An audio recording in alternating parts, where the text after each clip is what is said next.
ದೇಶದಲ್ಲಿ ಮೀನು ಉತ್ಪಾದನೆಯು ಗಣನೀಯ ಪ್ರಮಾಣದಲ್ಲಿ ಏರಿಕೆ ಕಂಡಿದೆ ಎಂದು ಮೀನುಗಾರಿಕೆ, ಪಶುಸಂಗೋಪನೆ ಮತ್ತು ಹೈನುಗಾರಿಕೆ ಸಚಿವಾಲಯ ತಿಳಿಸಿದೆ.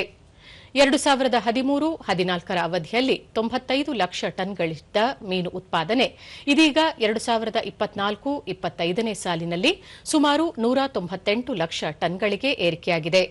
ಈ ಮೂಲಕ ಮೀನು ಉತ್ಪಾದನೆಯಲ್ಲಿ ಶೇಕಡ 106ಕ್ಕಿಂತ ಹೆಚ್ಚಿನ ಪ್ರಮಾಣದಷ್ಟು ಗಮನಾರ್ಹ ಬೆಳವಣಿಗೆ ಕಾಣಲಾಗಿದೆ ಎಂದು ಸಚಿವಾಲಯ ಹೇಳಿದೆ.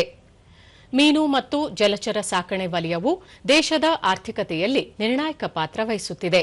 ಅಲ್ಲದೆ 3 ಕೋಟಿ ಮೀನುಗಾರರು ಮತ್ತು ಮೀನು ಸಾಕಣೆದಾರರಿಗೆ ಜೀವನೋಪಾಯ ಕಲ್ಪಿಸಿದೆ.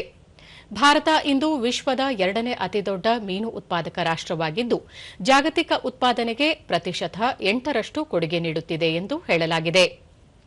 ಮೀನುಗಾರಿಕೆ ಕ್ಷೇತ್ರದ ಸಮಗ್ರ ಅಭಿವೃದ್ಧಿಯನ್ನು ಉತ್ತೇಜಿಸಲು ಪರಿವರ್ತನಾತ್ಮಕ ಉಪಕ್ರಮಗಳನ್ನು ಕೈಗೊಳ್ಳಲಾಗಿದೆ.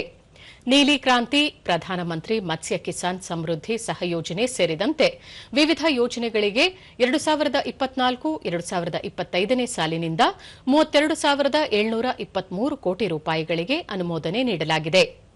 ಒಟ್ಟಾರೆ 2024-25ರಲ್ಲಿ ಭಾರತದ ಸಮುದ್ರಾಹಾರ ರಫ್ತು ಸಾರ್ವಕಾಲಿಕ ಗರಿಷ್ಠ ಮೌಲ್ಯ 62,408 ಕೋಟಿ ರೂಪಾಯಿಗೆ ತಲುಪಿದೆ ಎಂದು ಸಚಿವಾಲಯ ತಿಳಿಸಿದೆ.